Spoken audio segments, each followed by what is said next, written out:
What's happening in the world right now, coming up on NTD News. First, our top stories.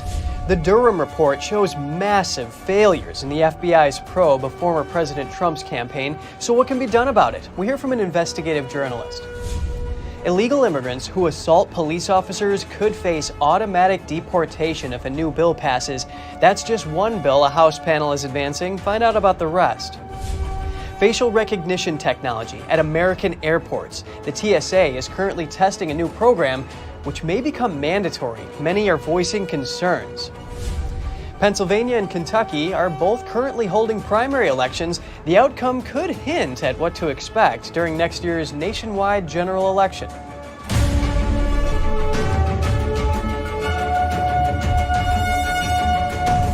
Welcome to NTD News Today. I'm Kevin Hogan. Our top news is on Special Counsel John Durham's report. It concluded that there were massive failures in the FBI's investigation of former President Trump's campaign. We hear some analysis on the significance of this and what concerns it raises for the upcoming presidential election.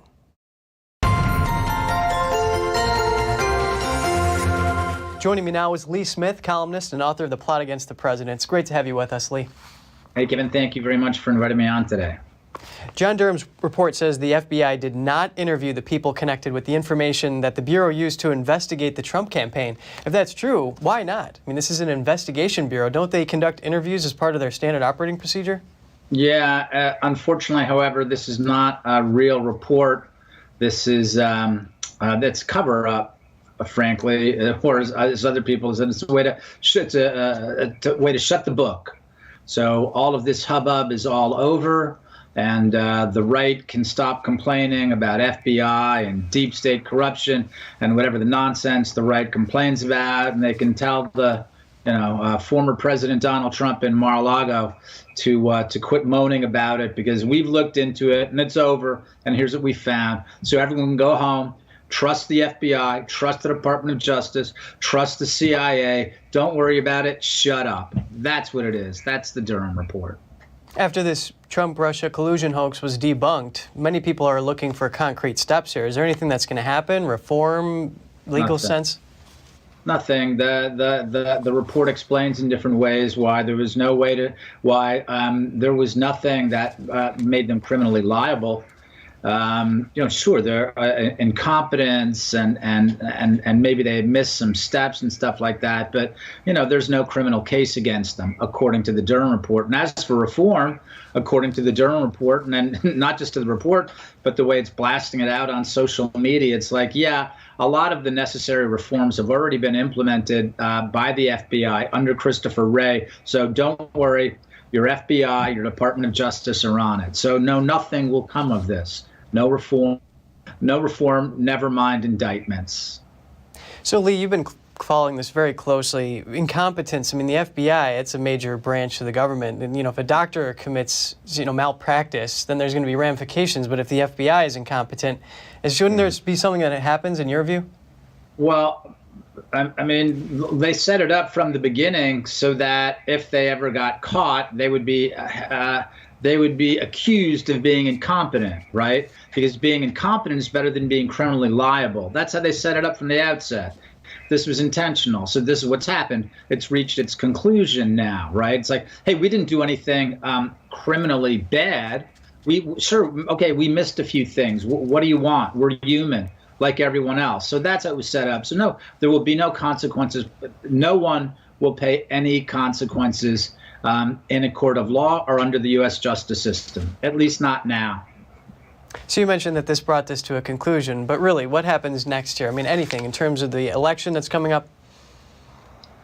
I mean, the FBI, as we understand from the Twitter files, has interfered in at least two of our last presidential elections. In 2016, by working on the Clinton campaign's behalf to frame Donald Trump as a Russian spy, and in order to spy on his campaign. And in 2020, we saw what happened with everything from censoring information on social media, censoring reports of Hunter Biden's laptop. The CIA then put together a letter.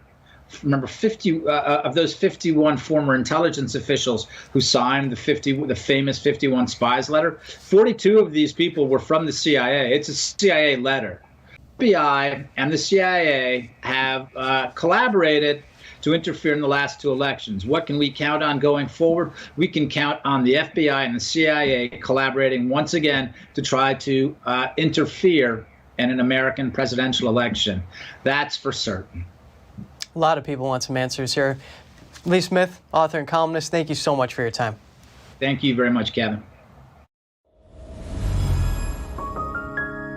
Former New York City Mayor Rudy Giuliani has been accused of sexual assault, abuse of power, and other misconduct by a former employee. That's according to a lawsuit filed yesterday.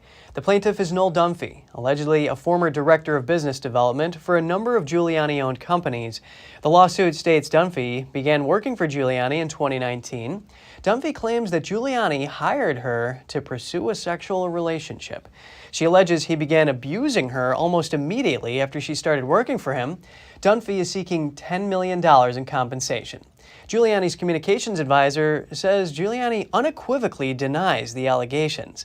A separate statement called the lawsuit pure harassment and an attempt at extortion. A House panel approved 3 bills to kick off National Police Week yesterday. Committee members voted along party lines. NTD's Daniel Monahan has more on the legislation. The bills will now go to the House floor. The legislation makes illegal immigrants who assault police automatically subject to deportation. It also allows federal law enforcement officers to purchase their service weapons when the guns are retired, and expresses support for local law enforcement while condemning efforts to defund or dismantle police departments. House Rules Committee Chairman Tom Cole opened the hearing. Those who serve as our front line of defense against crime should be equally protected. Congressman James McGovern called out Republicans for having what he sees as a double standard. The new Republican position as set forth by the Speaker of the House is that they want to give George Santos due process before they kick him out, but they want to deport legal immigrants who haven't even been charged with the crime. The Democrat says it's actually Republicans who want to defund the police after accusing Democrats of not supporting them. This month, the GOP passed a bill that cuts funding for local law enforcement. Representative Andy Biggs stated that at least 64 law enforcement officers were shot and killed in the line of duty in both 2021 and 2022, 21% more than the average number of officers killed by gunfire from 2010 to 2020. To make matters worse, many of those incidents involve criminal aliens who take advantage of our immigration system and then turn around and assault the very people who protect us every day. House Speaker Kevin McCarthy decried a violent attack on a Democratic House lawmaker's office. A man with a baseball bat reportedly walked into Representative Jerry Connolly's office, asked for him, and then proceeded to strike 2 of his workers. The assault injured a congressional staffer and an intern. Police say a suspect is in custody. The victims are being treated for non-life-threatening injuries. Meanwhile, President Joe Biden canceled his speech for National Police Week. It was to be given in honor of police officers killed in the line of duty. Being an officer isn't just what you do, it's who you are. You serve, protect, defend, and represent the best in all of us. The president allegedly dropped out of the event to travel to his granddaughter Maisie Biden's graduation from the University of Pennsylvania. Maisie is the youngest child of Hunter Biden and his ex-wife Kathleen. Biden and First Lady Jill Biden later shared a hug with Maisie, who went to greet them in the stands at the conclusion of the ceremony. Daniel Monahan, NTD News. About 20 homeless combat veterans believe they had to leave their lodgings to make room for illegal immigrants. They were temporarily housed in an Orange County, New York hotel. That's according to Orange County executive and a spokesperson for a local nonprofit. The veterans were staying at the Crossroads Hotel in Newburgh, but a New York City Hall spokesperson says their office was told no veteran in Newburgh was pushed out of a room they had reserved because of the asylum seeker program. The spokesperson said each of the veterans finished their reservation as planned, but after starting the program last week, some veterans wanted to extend their stays. The spokesperson said because of capacity issues, the hotel couldn't accommodate them, so they gave them a $250 credit at another hotel nearby. Orange County's executive weighed in Monday. These veterans were under a nonprofit. They weren't directly under my care. They were under a nonprofit called YIT. And they were given the boot. They were since placed at another hotel. So do I think the city meant to push them out of here? No, But did they want to occupy as many rooms as they could? Yeah. And in the meantime, did they disrupt a lot of people's lives? Yes. Newburgh City Hall notes the veterans were not identified as veterans when their reservations were made. The TSA is testing the use of facial recognition technology at a handful of airports across the country. However, many are expressing concerns regarding privacy and civil liberties. Here are the details. The Transportation Safety Administration says facial recognition technology is an effort to more accurately identify the millions of passengers traveling through its airports every day. So what we are trying to do with this is aid the officers to actually determine that you are who you say you are. Travelers put their driver's license or passport into a slot that reads the card or their passport photo. Then the traveler looks at a camera on a screen, which captures an image of the traveler and compares it to the ID. The technology is both checking to make sure the person at the airport matches the ID they present and that the identification is in fact real. The camera is not scanning. It's not constantly scanning for people. It's off until you actually insert the scan, right? We call that active capture. It's actually privacy-enhancing technology so that we're not surveilling the space. However, lawmakers don't seem to believe that. In February, a group of Democrat senators wrote a letter to the TSA administrator. They asked that the agency immediately halt deployment of the program, writing, "Increasing biometric surveillance of Americans by the government represents a risk to civil liberties and privacy rights. The use of facial recognition technology still has flaws and sometimes results in people being arrested for crimes they did not commit." A Georgia man was held in jail for almost a week in late November after the system incorrectly matched him with the face of a suspect who had allegedly committed a robbery in New Orleans. The victim of this error had never even visited Louisiana. Jeremy Scott with the Electronic Privacy Information Center said that while use of such technology is voluntary now, it might not be for long. I mean, it's not. We've seen this before where something that's optional becomes essentially mandatory. And the head of TSA recently said, yes, you can. It's optional now, but it will be mandated in the future. Many are calling for outside audits to verify that the technology isn't disproportionately affecting certain groups and that the images are deleted immediately.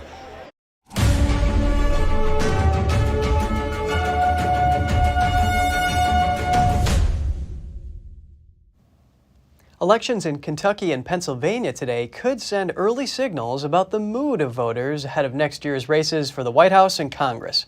Kentucky is choosing party nominees for governor and secretary of state, along with a few other races. Pennsylvania voters have 145 races to vote on, including special legislative contests, a crowded Philadelphia mayor's race, and primaries for a state Supreme Court seat. The winner of the Kentucky governor's primary race could set up a bruising general election contest. Republican voters will settle on a nominee to challenge incumbent Democratic Governor Andy Beshear. Two candidates with ties to former President Trump are contenders in a 12-candidate field. The Philadelphia Inquirer is in the midst of the most significant disruption to its operations in 27 years. The newspaper says it's the victim of a cyber attack. The company is working to restore print operations after the attack prevented printing of the Sunday edition. The newspaper's website is still working, but updates are slower. The Inquirer's publisher said she is unable to provide an exact timeline for full restoration of the paper's systems. The attack was first detected on Saturday morning. That's when employees found the newspaper's content management system not working. The paper says the attack is the largest disruption to publication since a massive blizzard in January 1996. The company has contacted the FBI. The Supreme Court announced yesterday that it will hear a case to determine whether South Carolina's congressional districts need to be redrawn.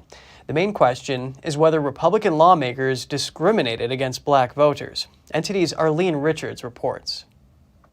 In its latest order list, the Supreme Court agreed on Monday to hear a case examining whether South Carolina's congressional map discriminates against black voters in Charleston County. The case, Alexander versus South Carolina State Conference of the NAACP, was brought to the highest court after a panel of 3 federal judges, all appointed by Democrats, ruled that race was the predominant motivating factor in the General Assembly's design of Congressional District Number 1. The Republican district runs along much of South Carolina's coast and is currently represented by Republican Representative Nancy Mace. The panel further found that to achieve a target of 17% African American population in Congressional District Number 1, Charleston County was racially gerrymandered and over 30,000 African Americans were removed from their home district. According to the Epoch Times, gerrymandering can mean unusually shaped districts, or it can refer to an excessive effort to protect the state's dominant political party. It can play out in a variety of ways, including varying the population of districts just enough for the party in power to get an extra seat out of the process. In court papers, Republican lawmakers have asked the court to consider a number of arguments, including whether or not the lower court should have analyzed District 1's compliance with traditional districting principles. A legal group representing the South Carolina NAACP said the lower court reached its decision by applying firmly rooted Supreme Court precedent to well-supported factual findings. Now that the case is on appeal, we expect that the Supreme Court will follow a similar path and affirm. The case is expected to be argued before the Supreme Court in the fall. Arlene Richards, NTD News. In other news, the U.S. government is considering creating a free tax filing system. This week, the Internal Revenue Service is set to release a report on the feasibility of such a system. It looked at whether the IRS could create a service to prepare and submit taxes directly to the government at no cost. The system would be funded by the $80 billion the agency received from the Inflation Reduction Act. But it is facing backlash from business groups who fear this would diminish companies like H&R Block and TurboTax. Republicans also argue the plan would give the IRS even more power over ordinary taxpayers. President Biden will meet with the top 4 congressional leaders on the debt ceiling this afternoon. Meanwhile, Treasury Secretary Janet Yellen confirms again the June 1st date. Here's more. Treasury Secretary Janet Yellen confirmed again that June 1st could be when the U.S. government defaults if the debt limit isn't raised. In a letter to House Speaker Kevin McCarthy, she said the date is based on estimates with currently available data. But it's worth pointing out that despite Yellen's reconfirmation, June 1st may not actually be the absolute date before the U.S. has to raise the debt ceiling, as veteran financial advisor and founder of Midland Financial, Lawrence Sprung, points out. Well, I mean, that X date is really a moving target, right? We don't really know what it is. We're estimating that it's going to be June 1st, but I've seen reports depending upon the receipts of the government and the expenditures of the government, that date could be as late as mid-July. So, I don't know if June 1st is really as accurate as we're being told, because I don't think there's any way to say that that's the date. The federal budget has 2 parts: mandatory spending, such as Social Security benefits, and discretionary spending. The U.S. government could potentially use extraordinary measures to reduce its discretionary spending to meet its financial obligations. The U.S. could also print more money. It's just a question of whether it wants to do that.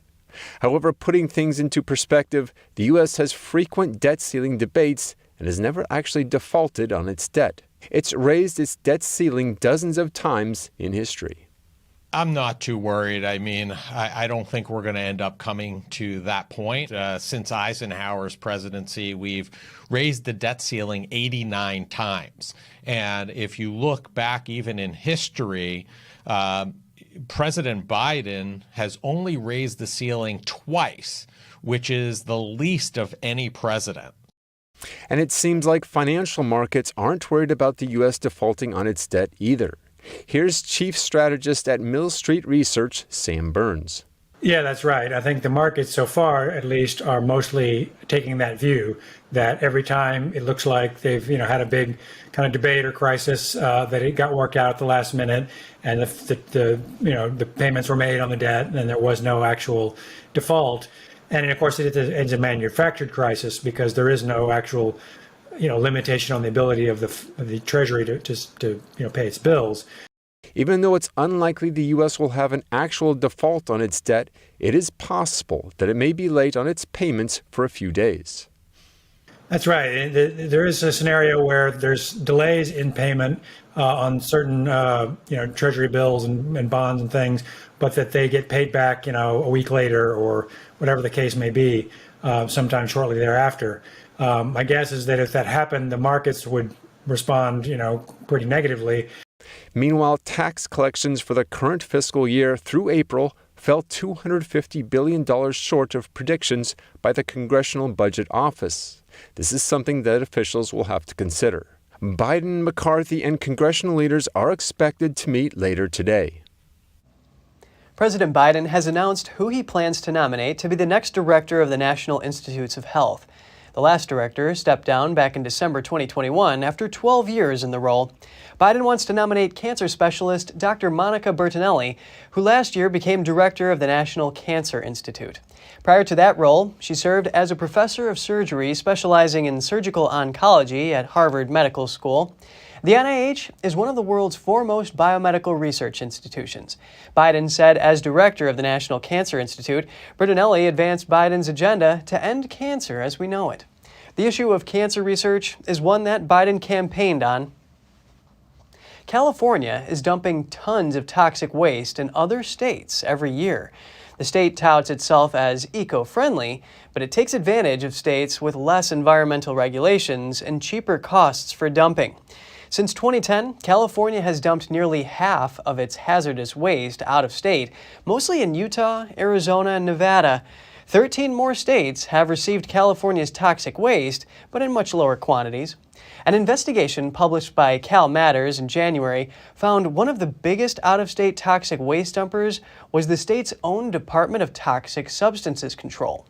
A spokesperson for the agency says waste is managed in a responsible way that includes out-of-state facilities. Two of the state's most favored locations to dump the waste are in landfills near Native American reservations in western Arizona. One of these landfills has a history of violating state regulations. Arizona Congressman Paul Gosar says California should keep its waste. He says he'll ask the Attorney General to see if laws are being broken. A woman is accused of pretending to be pregnant and hiding cocaine in a fake belly. The Anderson County, South Carolina Sheriff's Office posted a photo of a deputy posing with the rubber prosthetic belly. During a traffic stop on Interstate 85, deputies got suspicious when a couple gave conflicting information about her due date. Deputies say the woman took off running and drugs fell out of the fake rubber belly. In all, deputies found 1,500 grams of cocaine. That's more than 3 pounds. Both people are charged with cocaine trafficking. And after the break, Chinese spies are actively carrying out their operations in Belgium. Find out what's in the latest intelligence report from Belgium's security agency.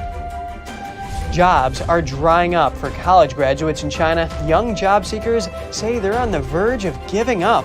We'll have the details for you when we come back.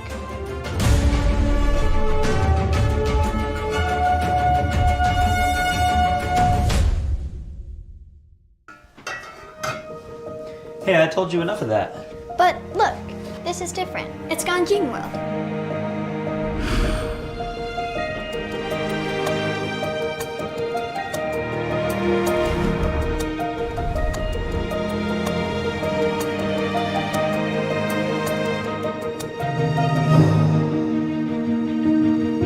Ganjing World. Family-friendly entertainment. The Fixture Pioneer, CGM. Professional AI intelligent fixtures. All-round integration of 4 systems. High precision, high durability, high quality. 2-micrometer repetition accuracy. More than 80 patent certificates. ISO 9001 approved. Precision clamping to meet your every need. CGM has it all. Pride of Taiwan, CGM.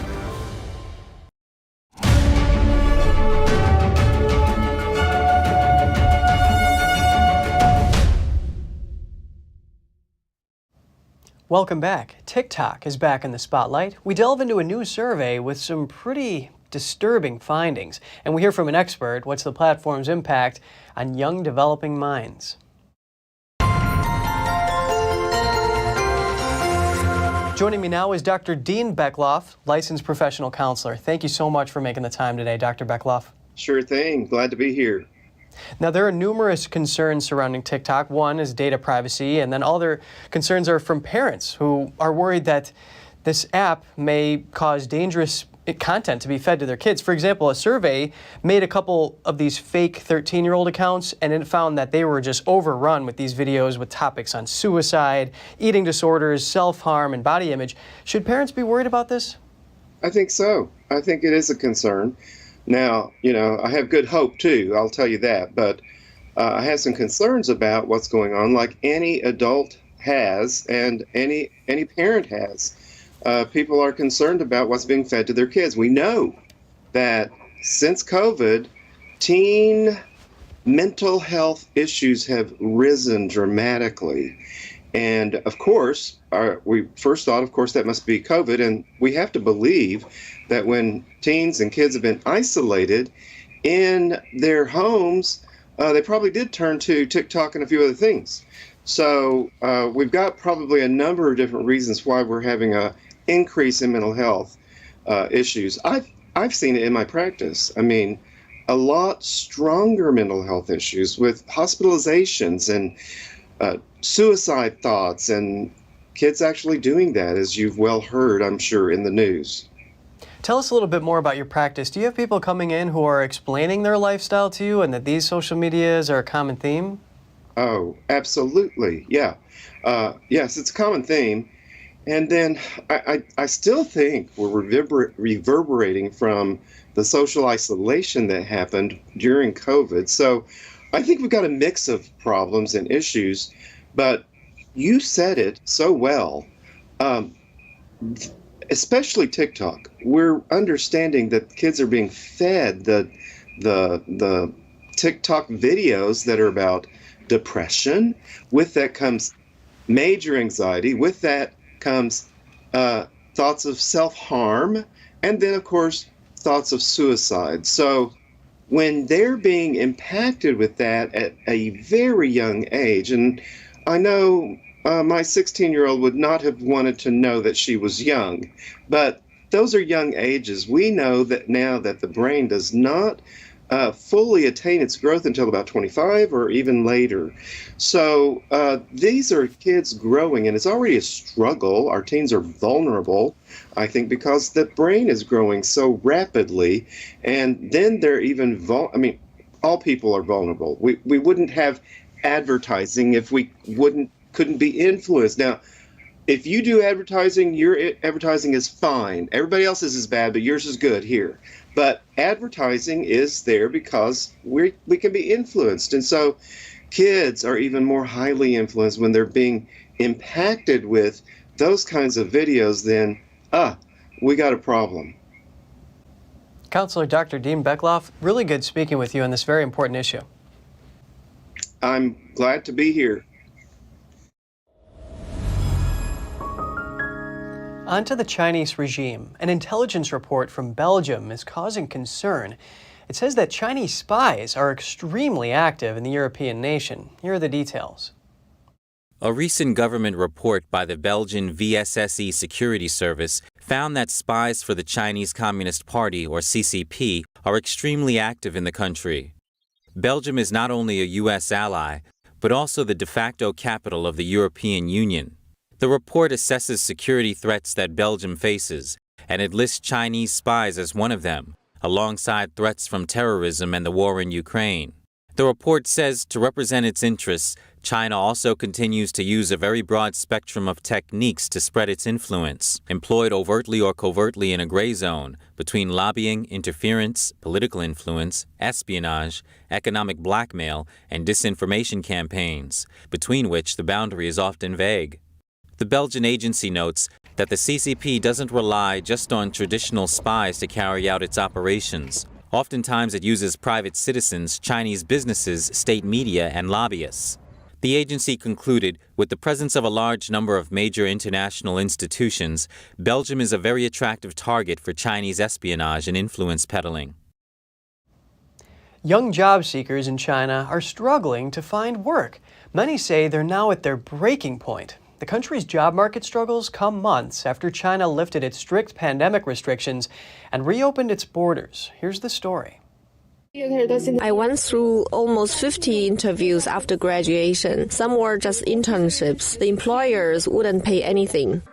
I graduated from college in June 2022. From last June to this April, I didn't get one single job offer. Beijing's pandemic controls and crackdown on the private sector are weighing on the world's second largest economy. Jobs are drying up, in particular for young Chinese. In March, the unemployment rate for 16 to 24-year-olds hit about 20%, the second highest on record.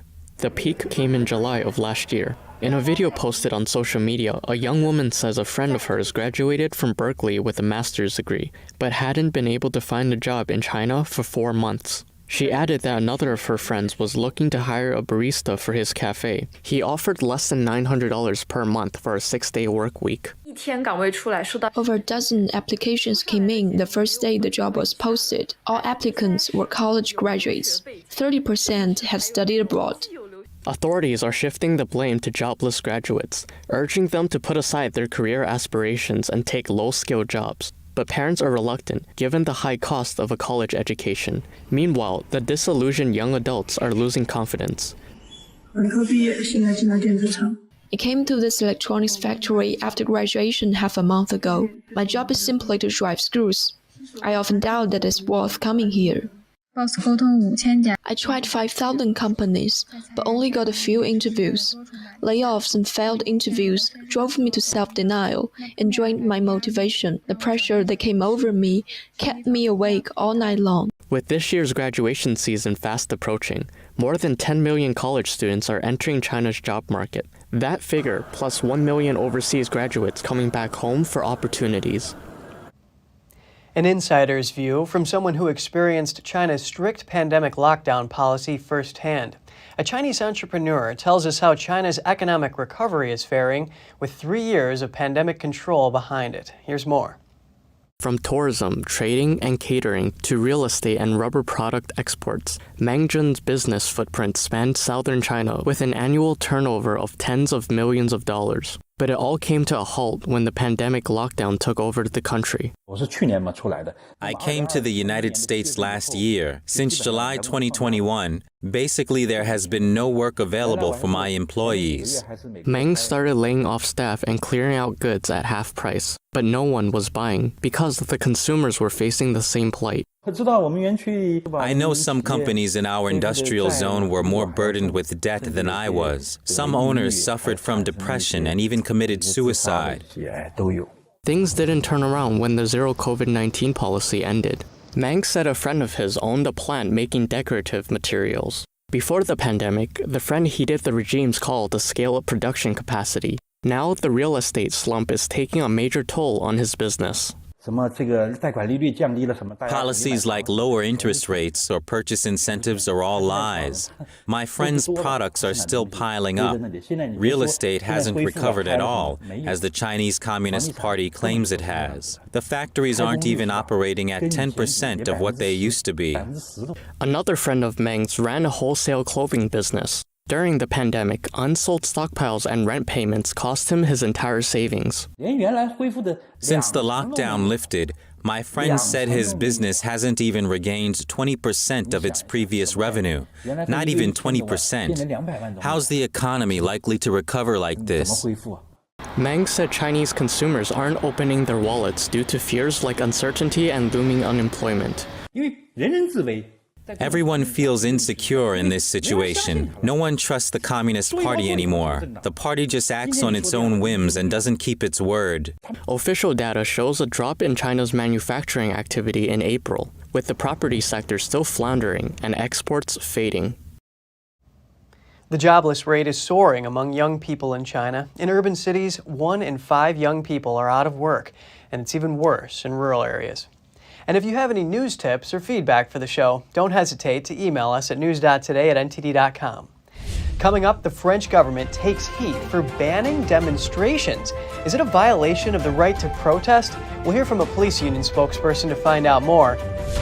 European Parliament lawmakers agree to advance rules regulating artificial intelligence tools such as ChatGPT. We'll have more for you shortly here on NTD News Today.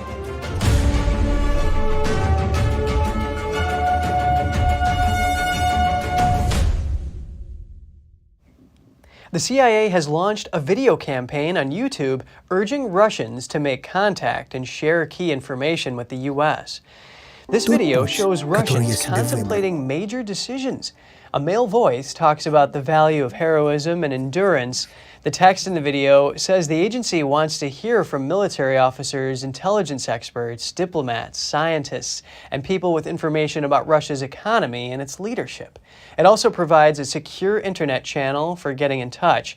At the same time, Moscow has put potential informers on high alert. Parliament voted last month to raise the penalty for treason from 20 years to life in prison. In France, legal experts and politicians are criticizing the French government for banning demonstrations. They call it a violation of the right to protest. While the Interior Minister argues these bans should prevent violent acts, we hear from a police union spokesperson who says the government is actually trying to silence the opposition in the streets. NTD's France correspondent David Vives has the report. The French government is increasingly banning protests and other gatherings in the country. Officially, the move is designed to prevent outbursts of violence that marred many demonstrations in France over the previous months. Two groups planned to gather this Sunday in the French capital for the annual celebration of iconic medieval figure Joan of Arc. But the Interior Ministry decided to ban this gathering of groups he called far-right. Some legal experts deem such bans illegal, saying they infringe on the right to peacefully assemble. Police union France Police Bruno Attal says the government shouldn't target groups based on their political beliefs. When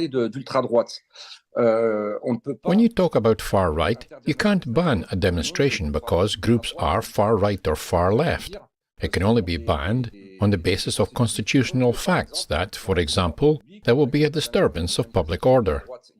Lawmakers of President Macron's party initiated an investigation to identify the individuals or groups behind the violence during recent protests. Interior Minister Gérald Darmanin this week instructed police authorities to ban any demonstration from far-right groups in the country. National Rally lawmakers have criticized that the government employs the far-right label on some groups while not calling anti-fa or environmentalist activists far-left. Attal agrees with this point. To designate just the far-right is not very fair. We know very well that, for example, in all the demonstrations today, you have the far left that breaks, that loots, that assaults, that even tries to kill policemen. So, at the legislative level, it's not possible for the law to name only the far right or the far left. This is the law. It's for everyone. Protest bans have multiplied over the past weeks as some people participate in spontaneous demonstration. This was the case for the so-called casserolade protest, bashing pots and pans to drown out public officials, which were all banned in Paris, based on anti-terrorist legislation. Experts call this a legal abuse. A lawyer union successfully asked a Paris prosecutor to put an end to the ban. Attal says government bans also extend to other areas. I find that authorities abuse their powers. As a small example, I once asked, with other police officers, for a permit to demonstrate because a policewoman had committed suicide, and we felt that it was her superiors who were guilty there. Guess what? The Paris police authority at the time refused the demonstration. You see? So there are real problems. I'm rather worried because we should be governed by laws, and the government should not decide whether a demonstration is allowed or based on the opinion of its opponents.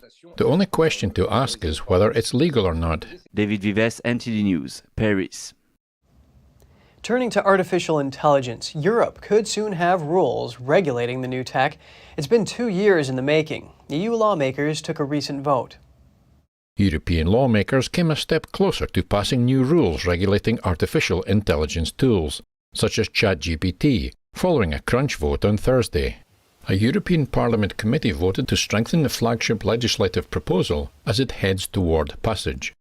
After 2 years of efforts by Brussels, the EU's highly anticipated AI Act looks set to be the world's first comprehensive legislation governing the technology. New rules will tackle the use of facial recognition, biometric surveillance, and other AI applications. One of the reasons why I think the time is really now to do this is because we really need guardrails for the quality of the models, because they are rolled out large scale, so many businesses but also users will start using them. And any problems in the quality of the models or the training data will trickle down into all the downstream users. Under the plans, AI tools will be classified according to their perceived level of risk, from low to unacceptable. Riskier applications will face tougher requirements, including being more transparent and using accurate data. One of the EU's main goals is to guard against any AI threats to health and safety, and protect fundamental rights and values. Lawmakers agreed to ban predictive policing tools, which crunch data to forecast where crimes will happen and who will commit them. They also approved a widened ban on remote facial recognition, save for a few law enforcement exceptions like preventing a specific terrorist threat. The technology scans passers-by and uses AI to match their faces to a database. Violations will draw fines of up to £25 million, or 6% of a company's annual global revenue. In the case of tech companies like Google and Microsoft, such a fine could amount to billions. The regulations now head into negotiations between the 27 member countries, Parliament and the EU Commission. The European Parliament will then vote on the final bill in summer.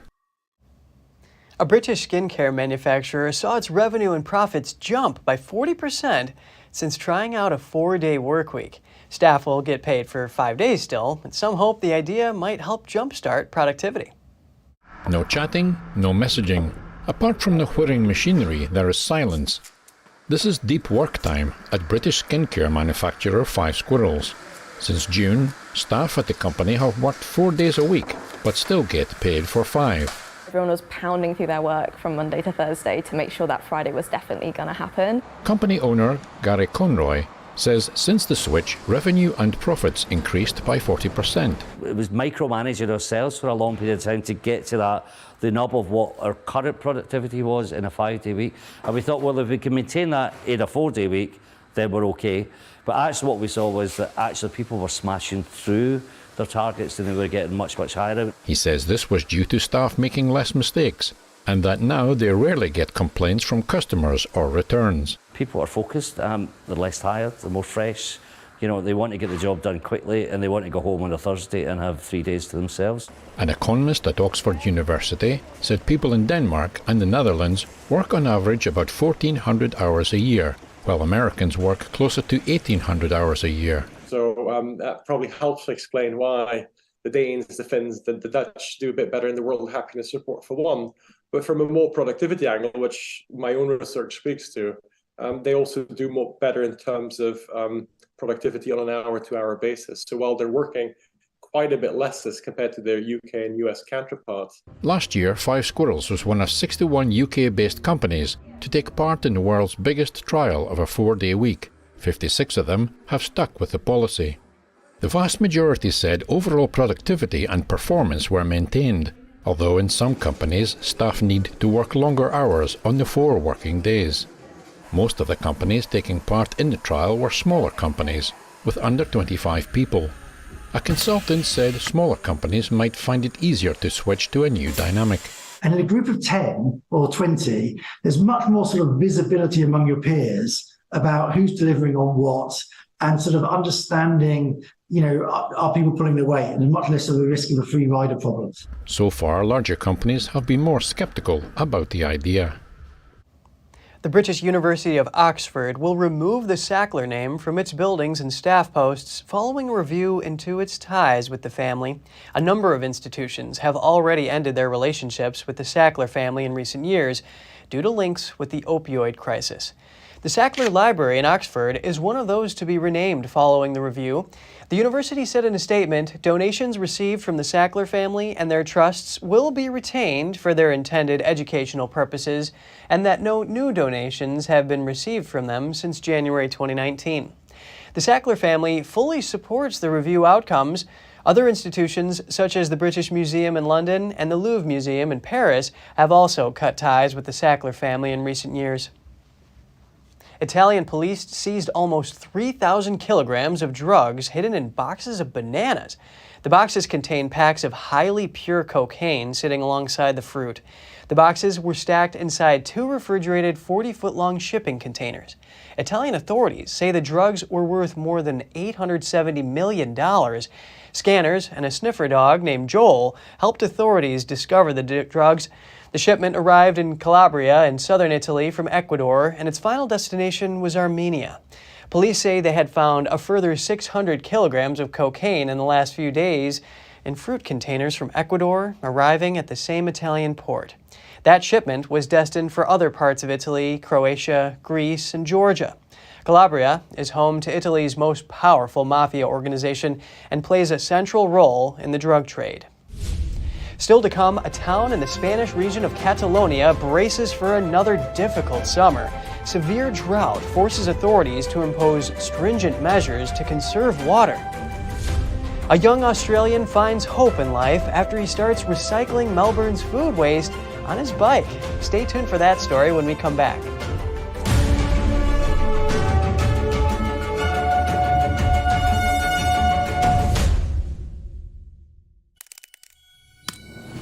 The streaming platform from Shen Yun, featuring world-class dance, past programs, and all original music.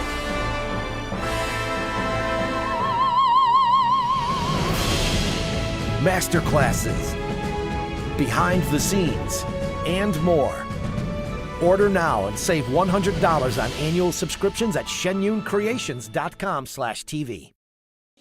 Have you ever considered getting a walk-in tub? Well, look no further. SafeStep's best offer just got better. When you purchase your brand new SafeStep walk-in tub, you'll receive a free shower package. Yes, a free shower package. And if you call today, you'll also receive $1,600 off. Call now to receive a free shower package plus $1,600 off with the purchase of your brand new SafeStep walk-in tub.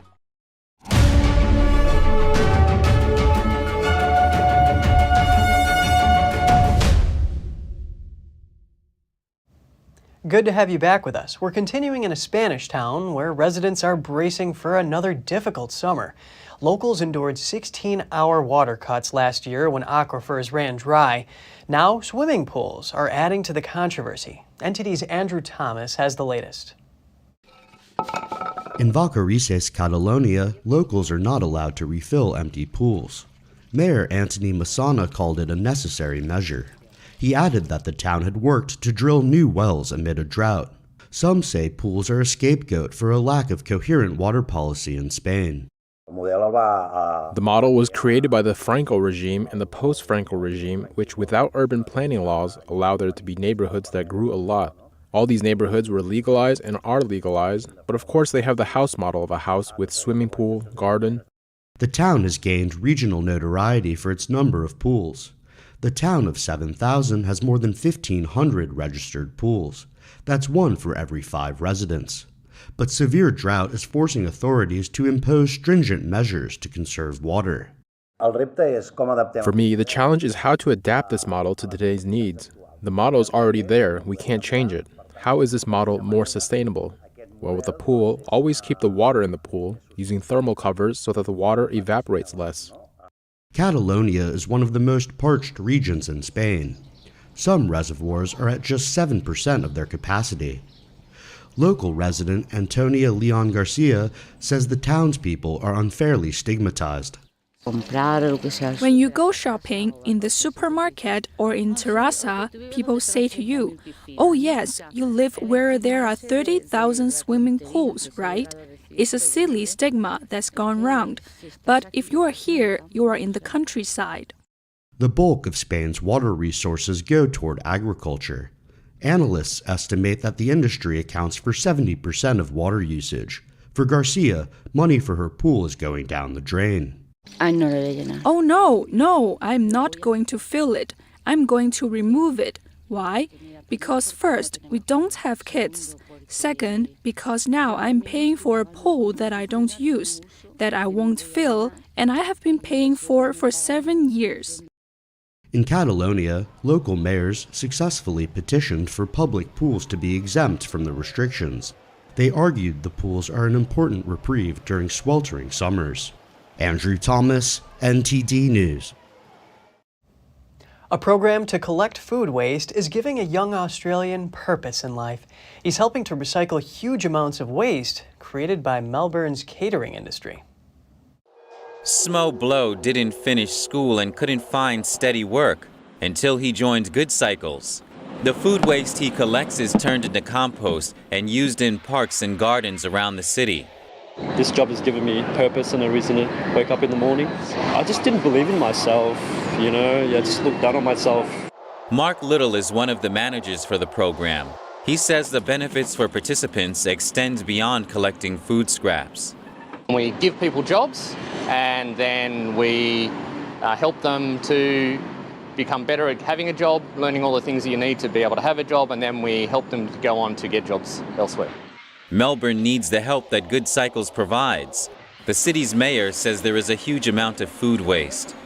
We have some of the highest levels of FOGO waste of any place in Australia. And that makes sense because we've got one of the biggest hospitality and dining sectors in Australia. So what's Blow's next move?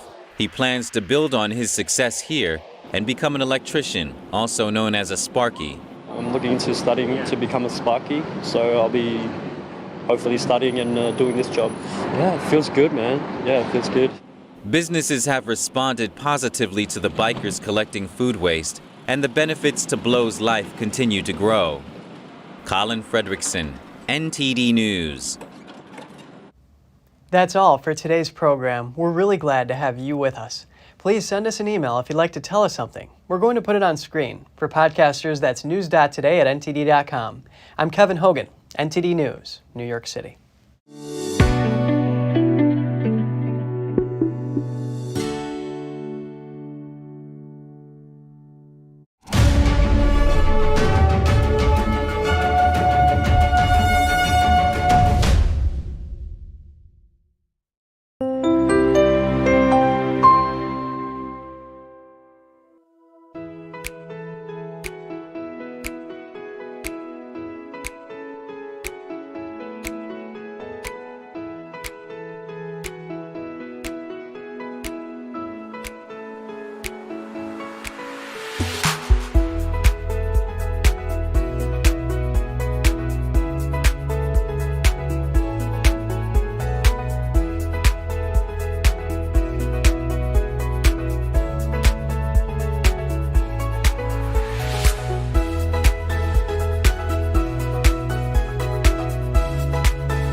He had a bat, a little glove, a ball, just 24 hours a day. That's all he could think about. He would say, I used to be a tall baseball player. I would correct him and say, oh yes, you will be a tall baseball player. Then he started pointing to pictures of Lou Gehrig's mother and saying, this is you. I was like, is this real? Is it not real? I did a past life regression. That to me was really where the proof came through. Watch the full episode this Saturday on NTD Television at 9 p.m. Eastern Time and on Epic TV at 9:15. Thanks for watching us on YouTube. Did you know YouTube only keeps selective videos on its platform? So if you want to make sure you get the full picture, just subscribe to our newsletter. Go to newsletter.ntd.com and sign up. It's free.